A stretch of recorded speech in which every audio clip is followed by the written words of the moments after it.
physicians and scientists and public health people, as I mentioned, I think over the weekend on one of the shows, is that some people may think it's going to be like a light switch on and off. We're either out and we're in. It's just not going to be that way because we have a very large country and there are different impacts. As you see, New York is very different from other parts of the country. That was infectious disease expert Dr. Anthony Fauci yesterday speaking at the White House task force briefing. He said that parts of the country could have a rolling re-entry. This as states across the country still under shelter-in-place orders to avoid spreading COVID-19. A new report from the CDC showed that the coronavirus can travel through the air at least 13 feet. That's more than twice as far as social distancing guidelines. So now we see that it's 13 feet. Joining me right now is former White House senior medical advisor and stellar medicine author, Dr. Sarah-Lynn Mark. And Dr. Mark, it's good to have you this morning. Thanks very much for joining us. Tell me about that and the 13 feet situation. I mean, that means if you're out and about and somebody just coughed in the air and you didn't even see them, it could still be in the air. Good morning, Maria. It's good to be with you again this morning. We have studies actually that have even shown up to 27 feet. The University of Nebraska, which had seen some of the first patients that came off that ship, had shown that they even found droplets on windowsills and on people who had walked out of the room. The question you have to ask yourself is that particle that can travel 13 feet or 27 feet, can that particle cause infection? We know large droplets, which you see when you cough or sneeze, can travel at least 6 feet, can stay suspended in the air. The question is, do the smaller particles that can travel a little bit further, do they still have that same impact? My advice is to keep as much distance as you can between yourself and another person. Wear your face coverings. We have a stay-in-place shelter in your home, and there's a reason for that. We need to protect ourselves. Right. Do you think we're ready to go back to our normal routines yet, or do you think we're going to have social distancing with us regardless of whether the economy opens back up? We're going to have a different behavior. Yeah, that's the multi-trillion-dollar question, and how do we define normality? I think as we heard from Dr. Fauci and other experts, it's probably going to be a rolling process. I think we're all going to be very conscious of our distance between other folks and certainly infection control, making sure that we wash our hands. It's going to be a process, and it's going to be, as we've heard, a rollout. It won't be just flipping that switch and going back to life where we know it. So researchers calling off a small Brazilian study on the anti-malaria drug hydroxychloroquine's ability to combat COVID-19 after some patients experienced irregular heartbeats. Dr. Mark, what do you know about hydroxy? I know that we've been talking about these side effects for those who might be vulnerable to that, but then we also have cases that show that actually people felt a lot better after hydroxychloroquine. What do you say? Yes, and we talked a bit about hydroxychloroquine when we last met. Hydroxychloroquine is a drug that has been used to treat malaria and certain autoimmune diseases. The issue that we look at for every drug is the safety and the efficacy profile. And we need to know, how do you administer it? The drugs that were used in Brazil were given a pretty high dose. They cause cardiac arrhythmias, cardiac toxicity. Right. We know that can be a side effect of hydroxychloroquine. So now there are ongoing studies to actually see how the drug works in patients as well as across diverse populations. Dr. Mark, it's good to see you this morning. Thanks very much. Great insights from you as always, Dr. Sarah-Lynn Mark. We'll be right back. Our retirement plan with Voya gives us confidence. So we can spend a bit today knowing we're prepared for tomorrow. Wow. Do you think you overdid it, maybe? Overdid what? Well planned, well invested, well protected. Voya, be confident to and through retirement. Why is Old Dominion #1 in customer satisfaction? Maybe it's our over 99% on-time rate, or how we support the dynamic digital marketplace. Our people never stop working to make your shipping easier. Old Dominion, helping the world keep promises. When the market is unpredictable, BAM gives you certainty. In the face of volatility and illiquidity, BAM-insured municipal bonds deliver default protection, value preservation, and a durable AA rating from S&P.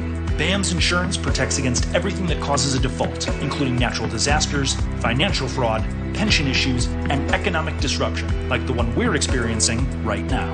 BAM. Build America Mutual. Ask your broker about BAM Insured Municipal Bonds. It's a very confusing and stressful time right now, especially for our wounded and ill veterans and their caregivers. Be sure to practice social distancing, wash your hands frequently, and stay at home to avoid exposure. If you don't have symptoms or have questions, use secure messaging through My Healthy Vet or the VA telehealth service. If you develop symptoms, please call your local VA facility. The VA is here to provide immediate help and information for you and your families. We will get through this. This is an athlete 20 reps deep, sprinting past every leak in our softest, smoothest fabric. She's confident, protected, her strength respected. Depend. The only thing stronger than us is you. Every financial plan needs a CFP professional. Confident financial plans, calming financial plans, complete financial plans. They're all possible with a CFP professional. Find yours at letsmakeaplan.org. The challenge of COVID-19. As market volatility continues, see how to make your next move. Stay with Fox Business for complete coronavirus coverage.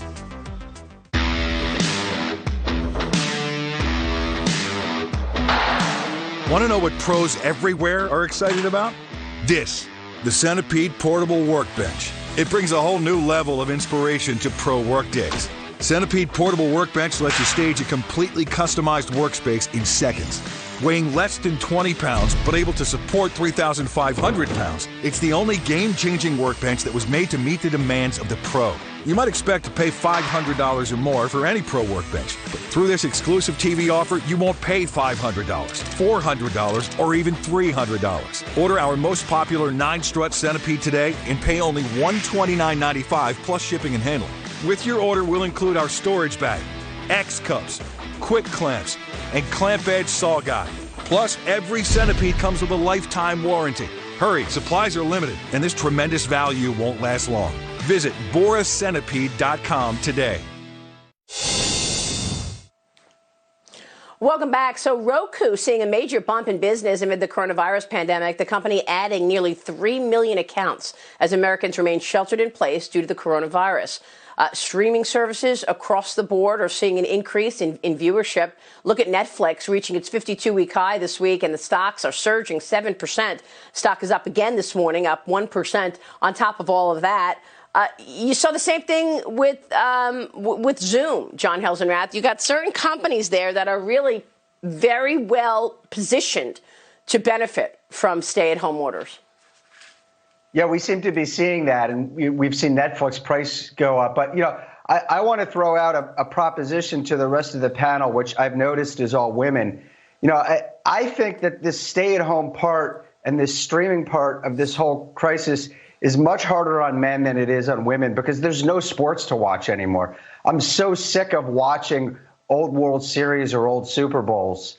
I don't know how you women feel about that, but I think this is like a real problem for men. John Helsenrath, I love you, but that's sexist because that assumes that women don't watch sports.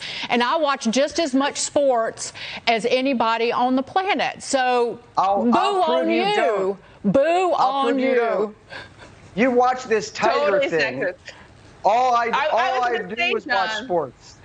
All I do is watch sports. I don't watch the Tiger thing. John, my husband has had so much fun with Tiger King. He has literally watched every episode. They dropped like a recap one the other day. He watched that too. So check that out. That'll entertain you.